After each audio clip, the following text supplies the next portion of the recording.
Welcome back, Mysore Hope Center family. Mysore hope centre में आप सभी का स्वागत है. எனக்கு அன்பான மைசூர் ஹோப் சென்டர் குடும்பத்தாரே உங்கள் யாவரையும் இயேசு கிறிஸ்துவின் நாமத்தில் நான் வரவேற்கிறேன். ಮೈಸೂರು ಹೋಪ್ ಸೆಂಟರ್ಗೆ మిమ్మల్ని అందరినీ ಆಹ್ವಾನಿಸುತ್ತಿನಾము. ನಿಮ್ಮೆಲ್ಲರಿಗೂ ಮೈಸೂರು ಹೋಪ್ ಸೆಂಟರ್ ನಿರೀಕ್ಷಣೆ ಕೇಂದ್ರಕ್ಕೆ ಸ್ವಾಗತವನ್ನು ಕೋರುತ್ತೇನೆ. Hey kids, welcome to Mysore Hope Center. Hi MHC. I'm very excited to worship the Lord together as a family. Are you? जय मसीह की. मैसूर होप सेंटर की हिंदी सर्विस में हम आप सभी का स्वागत करते हैं. मेरे प्रियो, 3 महीने के बाद ये बड़ा इंतजार जो प्रभु ने आज वापस लेके आया, ऐसा मौका कि हम फिर एक बार मिल सकते हैं सर्विस के लिए. प्रभु को धन्यवाद देंगे. इस संडे को हम लोग सब प्रार्थना के लिए हमारी सभाएं खुली रखेंगे, लेकिन सर्विस अगले हफ्ते दैट इज 18 जुलाई से ही शुरू होगी. आप सभी को धन्यवाद. हम आशा करते हैं आप सब हमको ज्वाइन करेंगे. धन्यवाद. Welcome back.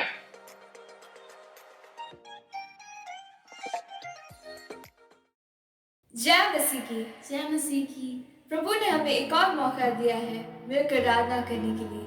उसके लिए प्रभु की जय हो. हम आगे बढ़ने से पहले मैं एक वचन रीड करना चाहती हूँ. ये दाविद ने लिखा है. ईश्वर का मार्ग सच्चाई, यहोवा का वचन ताया हुआ है. वो अपने सब शरणागतों की डाल है. तूने मुझको अपने बचाव की डाल दी है. तू अपने दाहिने हाथ से मुझे संभाले हुए है और मेरी नम्रता ने महत्व दिया है. आमीन. जब दाविद का जीवन खतरे में था, वो फिर भी सिर्फ प्रभु पर भरोसा करता रहा. जब भी हम किसी परिस्थिति में गुजर जाए, फिर भी हमें सिर्फ प्रभु पर भरोसा करना चाहिए, क्योंकि सब चीजें उनके हाथों में सुरक्षित हैं. आमीन.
सिर्फ वो हमसे इतना प्यार कर सकते हैं और कोई भी नहीं। जब हम गिरते हैं वो दौड़ के आते हैं और हमें उठाते हैं। जब हमें दर्द होता है उनको दुख होता है, क्योंकि वो अपने बच्चों को दुख और दर्द में नहीं देख सकते।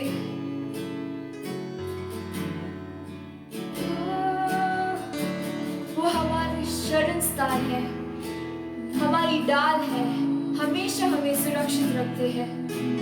अगर हम आज जिंदा हैं वो सिर्फ प्रभु की वजह से है, क्योंकि वो हमेशा हमें सुरक्षित रखता है, हमेशा हमें संभाले रखता है। उनके जैसा और कोई नहीं।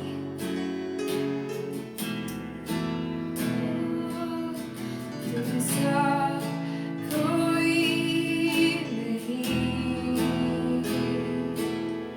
तुमसा कहीं नहीं।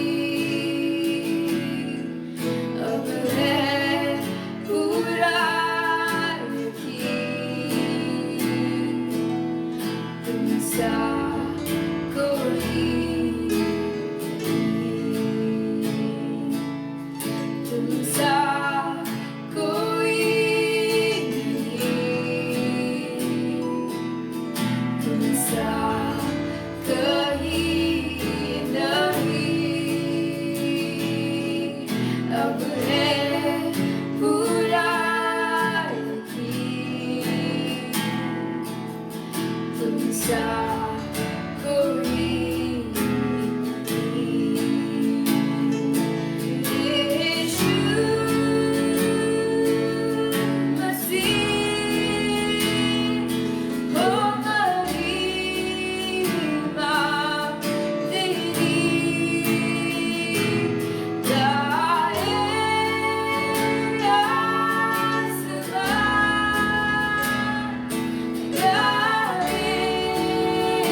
प्रभु की ओर देखते हैं उनको कोई घटी नहीं होती।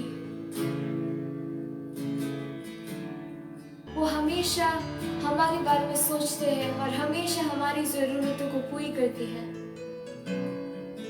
वो हमेशा द बेस्ट देते हैं क्योंकि हम उनके बच्चे हैं और वो हमसे बहुत प्यार करते हैं, बहुत। कई बार हम उनको दुख पहुंचाते हैं, उनका दिल को तोड़ते हैं, लेकिन फिर भी वो हमारे पास आते हैं और फिर से दिल देते हैं, फिर से हमसे प्यार करते हैं। वो हमसे प्यार करना नहीं छोड़ते, उनका प्यार कभी कम नहीं होता। धन्यवाद, धन्यवाद, धन्यवाद प्रभु। हम अपने आप को समर्पित करते हैं। हम आपके और करीब आना चाहते हैं, आपके बारे में और सीखना चाहते हैं, आपको और जानना चाहते हैं पिता। हमारी मदद कीजिए पिता।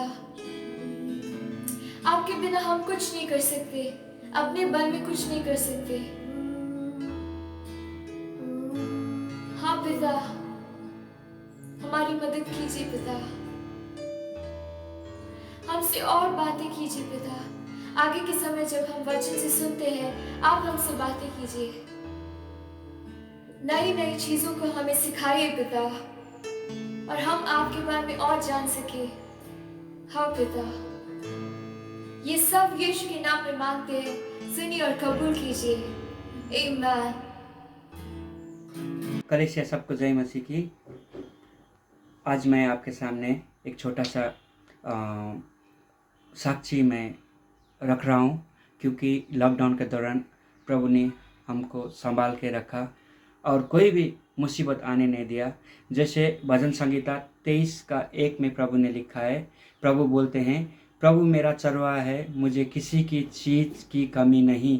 भजन संहिता 23:1 में ये वचन बहुत इस लॉकडाउन में हमारे साथ रहे वचन। इसके लिए प्रभु को धन्यवाद देता हूँ, क्योंकि प्रभु का वचन सत्य है और जो वचन लिखा है वो वचन हमारे लाइफ में वो प्रैक्टिकली हो गया है। प्रभु को एक बार हम धन्यवाद देते हैं। और फिर हमारा जो भी हमारा कलीसिया का जितना भी हमारा मेंबर्स, पास्टर, सभी ने हमारे लिए प्रार्थना की, उसके लिए धन्यवाद देता हूँ, क्योंकि प्रार्थना का प्रतिफल उत्तर इस लॉकडाउन के दौरान हमें मिल गया है। धन्यवाद। इस सब आपको प्रभु का शुक्रगुजार हूँ मैं, क्योंकि प्रभु ने हमें भारी मात्रा में आशीष दिए। इसके लिए मैं प्रभु को धन्यवाद देता हूँ। छोटा सा ये गवाही साक्षी मैं दे रखता हूँ। आमीन।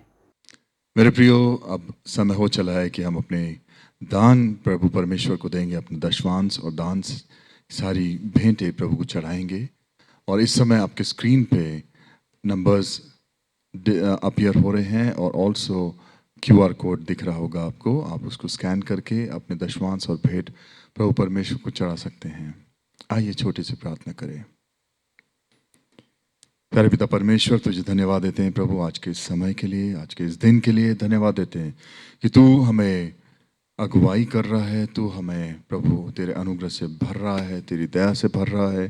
प्यारे पिता परमेश्वर, हमने जैसे सब मिलकर अब तक आराधना की हैं और अपने दशवांश और भेंटें तुझे चढ़ाई हैं, प्रभु होने दे कि पिता ये सारी भेंटें, ये सारे दशवांश, ये हमारा सारा आराधना प्रभु तेरे नज़रों में, तेरी आंखों में ग्रहण योग्य हो। सबको आशीषित कर, हर परिवार को, हर जन को प्रभु तेरी बहुतायत से भर, तेरे जीवन से, तेरे अनंतकाल के बहुतायत के जीवन से सबको भरपूरी से दे। धन्यवाद देते पिता परमेश्वर, यीशु नासरी के नाम से मांगते हैं। इस छोटी सी विनती को सुन और ग्रहण कर। आमीन। हालेलुया। तो मेरे प्रियो, आज का जो विषय है, जैसे हम इतने समय बाद फिर एक बार इकट्ठे होकर प्रभु की आराधना और प्रशंसा किए हैं, इस समय हम प्रभु के वचन में बढ़ते हैं और आइए हम देखते हैं कि प्रभु का वचन हमसे आज क्या बातें करना चाहता है। मेरे प्रियो, कई बार हम जिंदगी के ऐसे मोड़ पे आते हैं जहाँ चौराहे होते हैं, या हमको ऐसे स्थान पे प्रभु लेके आता है जहाँ हमें निर्णय लेना होता है। और अगर हमारा एक छोटा निर्णय हमने सही नहीं लिया तो आगे चल के वही छोटी सी बात, वही छोटा सा निर्णय हमको बहुत दूर अपने मार्ग से, अपने राह से, अपनी मंजिल से दूर कर देता है, अपने लक्ष्य से दूर कर देता है। तो मेरे प्रियो, ये ज़रूरी है कि हम अपने जीवन में सही, अगर हमको लक्ष्य में जीना है, राह में जीना है, चलना है, तो हमारे निर्णय, जो हम हर छोटे निर्णय लेते हैं, वो सब प्रभु के वचन के और उसके अगुवाई के अनुसार ले। राइट? आइए इस समय हम देखेंगे लूका उसका 16वां अध्याय और 19 से लेके 31 वचन में दो जीवनों के बारे में बताया गया है। एक जो बहुत ही धनवान व्यक्ति था और दूसरा एक गरीब व्यक्ति था जो भिखारी था, जो जिसका नाम लाजरस था और जो सिर्फ रहम या जो भीख उसको मिलती थी इस धनवान व्यक्ति के दरवाजे पे रहने से, उस पे वो जीता था। उसका वचन कहता है कि जो कुछ इस धनवान व्यक्ति के टेबल पे से गिरता था खाना, वो चूरन खाकर वो जीता था। उसके पूरा शरीर में, इस गरीब व्यक्ति जो लाजरस था, उसके पूरे शरीर में घाव पूरे भरे हुए थे, उसको बहुत फोड़े थे, उसको ऐसी बीमारी थी कि इवन कुत्ते आकर उसके फोड़ों को या उसके घाव को चाटते थे, और वो सिर्फ और सिर्फ लोगों की रहमत पे जीता था ना। दूसरी और एक ऐसा जीवन हम देखते हैं जो एक बहुत धनवान व्यक्ति है, एक धनाढ़ व्यक्ति है, एक पूरा भरपूर जीवन से जीने वाला, ऐशो आराम में जीने वाला ऐसा व्यक्ति है। और उस व्यक्ति का जीवन ज़्यादा कुछ नहीं बताया गया है, लेकिन उसका जीवन कैसा था, उसका जो अंत हुआ मरने के बाद, उसमें हमको पता चलता है कि उसका जीवन उसने कैसे जिया। तो मेरे प्रियो, वचन कहता है कि ऐसे दयनीय परिस्थिति में वो गरीब व्यक्ति जो रहमत पे जीता था, वो मर गया और उसके बाद वो स्वर्ग में पहुंचा। उसके कुछ समय बाद इवन ये धनी व्यक्ति भी मर गया, और जब धनी व्यक्ति मरा तो सीधे नरक में पहुंचा। ना हम ये नहीं कहना चाहते हैं, ना ही वचन ऐसा कहता है कि अगर आप धनवान हो तो आप नरक में पहुंचेंगे, अगर आप गरीब हो तो आप स्वर्ग में पहुंचेंगे। नहीं, ऐसा वचन नहीं कहता। लेकिन हम जो निर्णय लेते हैं या हम जैसे जीते हैं इस जीवन काल में, वो निर्णय वो निर्धारित करेगा कि आप स्वर्ग में पहुंचोगे या नरक में पहुंचोगे। सो मेरे प्रियो, वचन कहता है कि ये गरीब व्यक्ति इब्राहिम की गोद में था, और वो रईस व्यक्ति जो धनाढ़ व्यक्ति था, जो बहुत ही धनवान व्यक्ति था, जिसने अपना जीवन पूरा ऐश आराम में जिया, वो व्यक्ति नरक में पहुंच गया। और वहां से जब उसने आंखों को उठा के देखा तो इब्राहिम की गोद में ये गरीब लाजरस वहां पे दिखा उसको। तो उसने जोर से पुकार के इब्राहिम से कहा कि हे प्रभु, इस लाजर को भेज ताकि वो अपनी छोटी उंगली पानी में डुबो के मेरे ज़बान पे रखे, क्योंकि मेरी ज़बान जलती है, मैं पूरा जला चला जाता हूं। इब्राहिम का उत्तर था कि जो कोई वहां है वो इधर नहीं आ सकता, और जो यहाँ है यहाँ से उधर नहीं जा सकता। तब उसने उस इब्राहिम से कहा कि वो कि पिता, ऐसा होने दे कि ये जाके मेरे भाइयों को बताए, क्योंकि मेरे 5 भाई लोग और हैं जो संसार में, जो धरती पे है अभी, जो जी रहे हैं वहां पे, ताकि वो अपने जीवन को सही करे। और अगर वैसा नहीं हुआ तो शायद वो भी जहां मैं हूं वहां पहुंचेंगे। वो अपने भाइयों के और उनके परिवार के जो परिवारजन है, उन सबों के बारे में चिंता करने लगा और उनके बारे में बोलने लगा, उनको बचाने के लिए विनती करने लगा। लेकिन वचन कहता है, इब्राहिम का जवाब था कि उनके पास मूसा और भविष्यवाणी करने वाले भविष्यवक्ता हैं, मूसा का लॉ है। अगर वो उनकी नहीं सुनते तो वो यहाँ से, अगर कोई मृतक व्यक्ति भी जीवित होके वहां चले जाए तो भी उसकी नहीं सुनेंगे। मेरे प्रियो, ये वचन, ये दृष्टांत प्रभु यीशु ने लोगों को बताया अनंत काल के जीवन के बारे में, और अनंत काल का वो जीवन जो इस जीवन में हम जो निर्णय लेते हैं उस पे आधारित है। मेरे प्रियो, ऐसे कई बार होता है कि जिन लोगों ने प्रभु यीशु मसीह का तिरस्कार किया, जो स्वीकार नहीं किया, उनको हटा दिया, उनको बिल्कुल उनकी नहीं सुने या उनके वचन पे नहीं चले, उनको वचन पे नहीं माने या उसको अपने जीवन में नहीं पुकारे, नहीं बुलाए, वो खत्म हो गए। वो कहीं और नहीं, वो सिर्फ नरक में जाएंगे। क्योंकि वचन कहता है कि सत्य मार्ग और जीवन मैं हूं। जो कोई प्रभु परमेश्वर के उस पुत्र पर, प्रभु यीशु पर विश्वास करेगा, वही अनंत जीवन का भागीदार होगा। तो मेरे प्रियो, अगर ऐसा हुआ कि हमने जानते हुए भी प्रभु यीशु को स्वीकार नहीं किया, उसको उसकी अनसुनी किया या उसके पीछे नहीं हुए या उसको अपने जीवन में नहीं पुकारा, तो ये पॉसिबल ही नहीं है कि हम स्वर्ग में प्रवेश कर पाएंगे। उसके ऊपर हमको सिर्फ विश्वास करना है। वचन कहता है ये धनाढ़ व्यक्ति जो था वहां पे गिड़गिड़ाने लगा कि मुझे भेज दो, एटलीस्ट मुझे मौका दो कि मैं चला जाऊं। इब्राहिम ने बोला कि पॉसिबल नहीं है। जो यहां पे आ गया वो यहीं पे रहेगा, जो वहां है वो वहीं रहेगा। जो संसार में है उनके लिए मौत निश्चित है और एक ना एक दिन वो इधर आएंगे। तो मेरे प्रियो, आज हमारे जीवन में हम कैसे चलते हैं, ये जरूरी है कि हम सही निर्णय लें, सही चॉइसेस लें, नहीं तो हमारा अनंत काल सिर्फ और सिर्फ नाशवान जीवन के लिए होगा। मेरे प्रियो, ये बहुत जरूरी है। हम देखते हैं कि ये धनाढ़ व्यक्ति जो था किसी की नहीं सुनता था। उसके भाई अगर नहीं सुनते हैं तो वो भी डेफिनेटली नहीं सुनता था। वो भी ऐशो आराम में पूरी जिंदगी जिया। उसके पास बहुत घमंड था, बहुत एरोगेंस था, बहुत प्राइड था उसको। अरे मेरा पैसा सब कुछ है मेरे लिए, मैं पैसे से सब कुछ खरीद सकता हूँ। मेरे प्रियो, पैसे से आप जो संसार में मिलता है वो खरीद सकते हो, सच्चा प्रेम नहीं, अनंत काल का जीवन नहीं, मन की शांति नहीं खरीद सकता।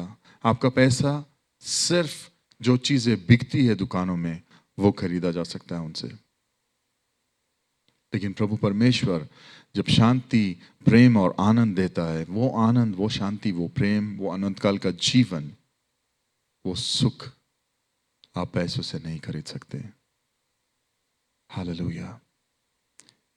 आइए देखें, वचन कहता है आगे, नीति वचन उसका 8वां अध्याय और 1 से लेकर 14 में ऐसा लिखा है कि बुद्धि और ज्ञान, बुद्धि और समझ, लोगों को जो बिल्कुल नम्र और दीन व्यक्ति है, जो सर्वसाधारण व्यक्ति हैं, उनको वो पहाड़ों पर खड़ी होकर पुकारती है, वो चौराहे पर खड़े होकर पुकारती है कि तुम मेरे पास आओ, मेरी सुनो, मैं तुम्हें जीवन का सही मार्ग दिखाऊंगी। ये बुद्धि, ये ज्ञान, ये समझ कौन है, कौन देता है? प्रभु परमेश्वर। अगर आप अपने जीवन में सही निर्णय लेना चाहते हैं तो ये जरूरी है कि हम सही जीवन के मूल्यों को जानें, प्रिंसिपल्स को जानें, उनके पीछे चले। और वो प्रिंसिपल्स हमको सिर्फ और सिर्फ पवित्र शास्त्र में मिलते हैं, पवित्र बाइबल में मिलती हैं। हालेलुया। मत्ती उसका 11वां अध्याय और 29वां वचन में ऐसा लिखा, प्रभु यीशु ने कहा, तुम मेरे जुआ अपने ऊपर ले लो और सीखो कि मैं नम्र और दीन मन का हूं, तुम मुझ में शांति पाओगे। हालेलुया। हम जीवन में और जीवन की कश्मकश में कभी कभी ऐसा होता है कि हम इतने व्यतीत हो जाते हैं या इतना हम घुल मिल जाते हैं कि हम भूल ही जाते हैं हमें अनंत काल के जीवन के लिए तैयार रहना है। हम अपने दिनचर्या की जिंदगी में हर गलत बातों में इतने घुल मिल जाते हैं, इतने खो जाते हैं कि हम अपने प्रभु परमेश्वर को भी भूल जाते हैं। क्या मैं पूछूं आपको, पिछले किस दिन ऐसा हुआ कि आप प्रभु परमेश्वर के चरणों में बैठकर उसकी आराधना किए, उसकी प्रार्थना किए, उससे बातें किए? वो कब था पिछले बार जब आपको दिल से शांति और प्रेम का एहसास हुआ, प्रभु की उपस्थिति का एहसास हुआ, जब आपने प्रभु परमेश्वर से बोला कि प्रभु मैं तेरी राह पे चलूंगा, मेरी मदद कर। मेरे प्रियो, आपके अगर जीवन में आपने एक गलत निर्णय लिया है तो उस गलत निर्णय ने आपको इस परिस्थिति में लेके आया है। बिकॉज हम जब भी जो भी निर्णय लेते हैं जीवन में, वो किसी ना किसी सिचुएशन को हमारे जीवन में ले आता है। तो प्रियो, क्या हम प्रभु परमेश्वर को, प्रभु यीशु को पहन के जीते हैं, या हम अपने जीवन में अपने हिसाब से जीते हैं? क्या हम प्रभु परमेश्वर के वचनों के अनुसार जी रहे हैं, उसके दिखाए हुए मार्ग पर जी रहे हैं, या हम अपनी मर्जी कर रहे हैं? इस रईस व्यक्ति ने भी किया था अपनी मन मर्जी, और वो नर्क पहुंच गया। ऐसा क्या खास था उस गरीब लाजर में जो वो स्वर्ग में पहुंचा? मेरे प्रियो, इवन दो वो गरीब और भिखारी था, लेकिन वो प्रभु परमेश्वर का भय मानने वाला था। उसके दिल में प्रभु परमेश्वर के लिए आदर था। प्रभु यीशु ने एक विधवा के बारे में बताया है वचन में, और लिखा है कि उस विधवा ने सिर्फ 2 दमड़ियां डाली प्रभु के भंडार में, और प्रभु यीशु वहां पे देख रहा था जब लोग भंडार में आकर प्रभु परमेश्वर के लिए अपना दान और दशवांश डाल रहे थे। सभी ने, जो रईस थे, बहुत सारे लोगों ने अपने बहुतायत में से डाल दिया, लेकिन इस गरीब महिला ने, जो भिखारी थी, जो गरीब थी, उसने सिर्फ अपनी 2 दमड़ी जो उसके पास थी, जो उसके जीवन के लिए सब कुछ थी, शायद अगले भोजन का संपत्ति उसका था, बस उसने वो प्रभु परमेश्वर के चरणों में डाल दी। और प्रभु यीशु ने फिर के ये कहा कि इस महिला ने आज इस भंडार में सबसे ज्यादा दान दिया है। तो लोग आश्चर्य करने लगे, क्यों? क्योंकि लोग तो बहुतायत में से दे रहे थे, लेकिन इस गरीब दरिद्र महिला ने सिर्फ वो सब कुछ दे दिया जो कुछ इसके पास था।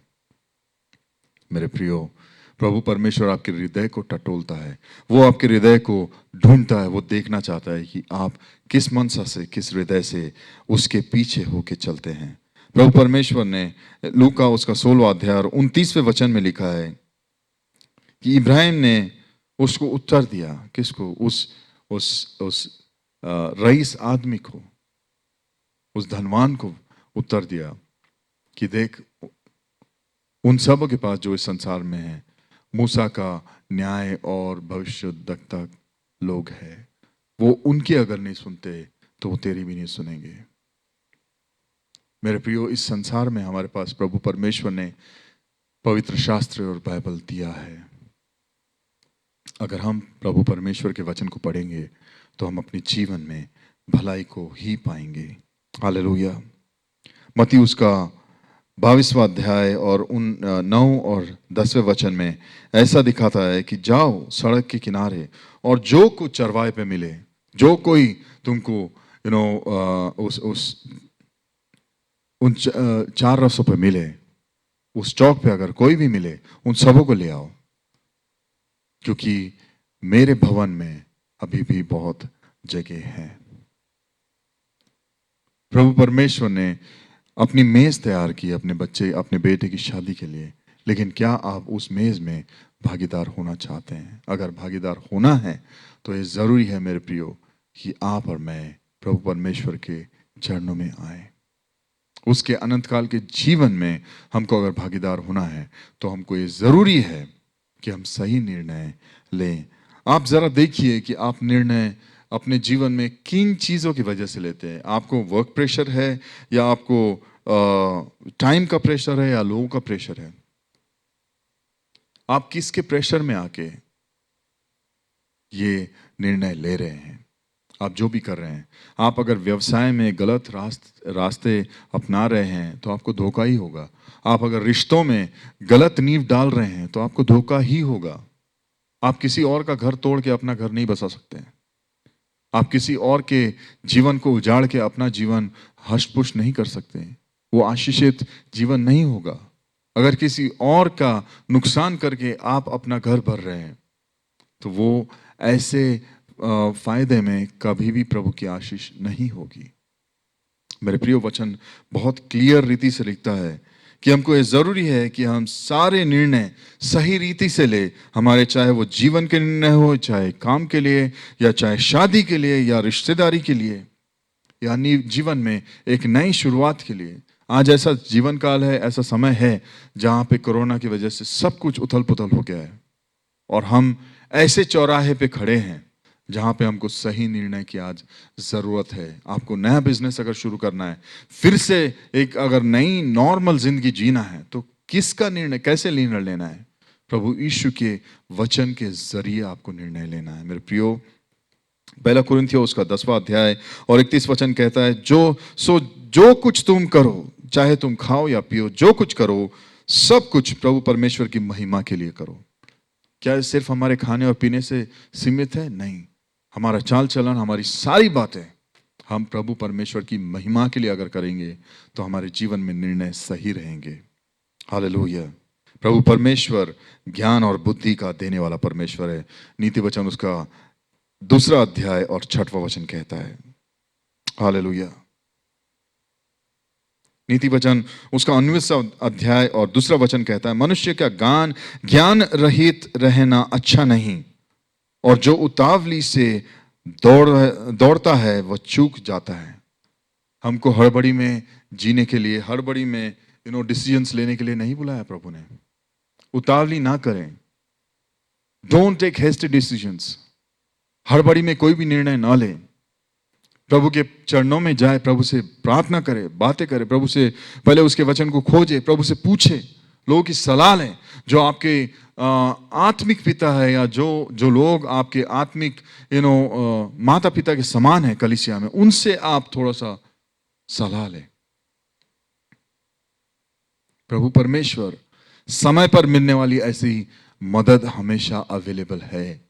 हालेलुया। उससे मदद ले, उसका वचन खोजे, तभी हम सही निर्णय लेने पाएंगे। मेरे प्रियो, आप अगर कॉलेज में हैं, आप अगर स्कूल में हैं, आपको ये नहीं मालूम कि मैं कौन सा डिसीजन लूँ, कौन सा स्ट्रीम मेरे लिए ठीक होगा, या आप अगर शादी के लिए वेट कर रहे हो, मेरे को सही लड़की चाहिए या सही लड़का चाहिए, मुझे नहीं पता कि मैं वो कैसा होगा, वो कैसी होगी, प्रभु से मांगे, प्रभु से पूछे।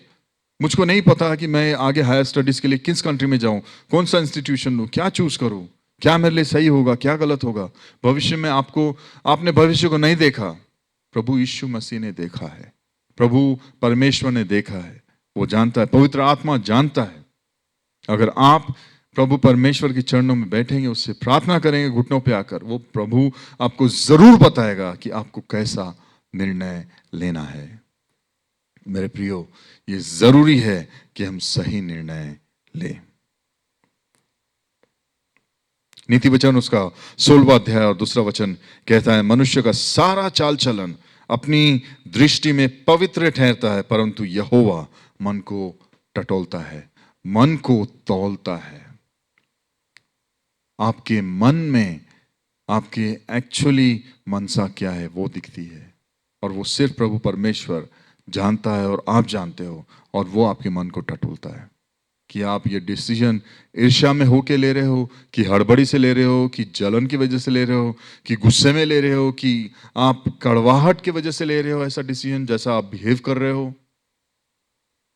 वो प्रभु हमारे दिल की मनसा को जानता है, और वो उन मनसाओं को टटोलता है कि क्या ये निर्णय मेरे बच्चे ने जो लिया है, ये मेरी आत्मा के चलाए, ऐसा चल रहा है ये बच्चा।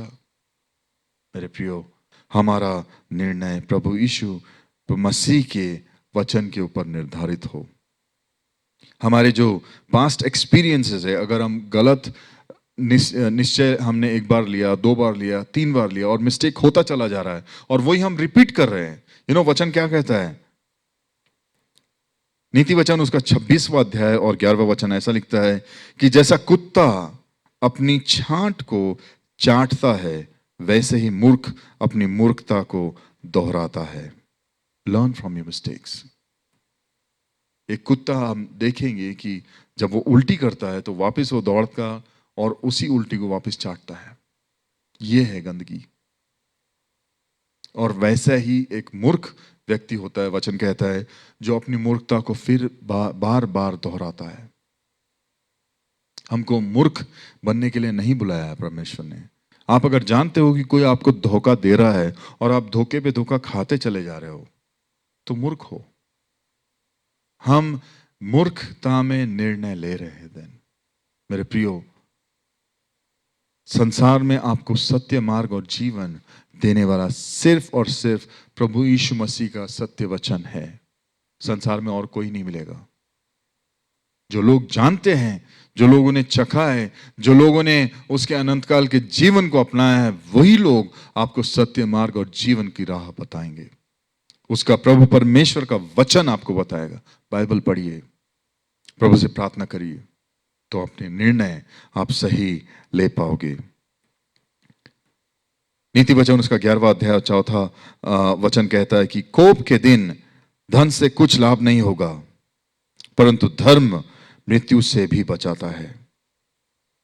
मेरे प्रियो, अगर हम परमेश्वर की नजरों में धर्मी ठहरेंगे, अगर उसके डरवैये ठहरेंगे, अगर उसके वचन का डर और भय हम उसको अपनाएंगे और जिएंगे, तभी हम परमेश्वर की नजर में अपने जीवन में सफलता पाएंगे।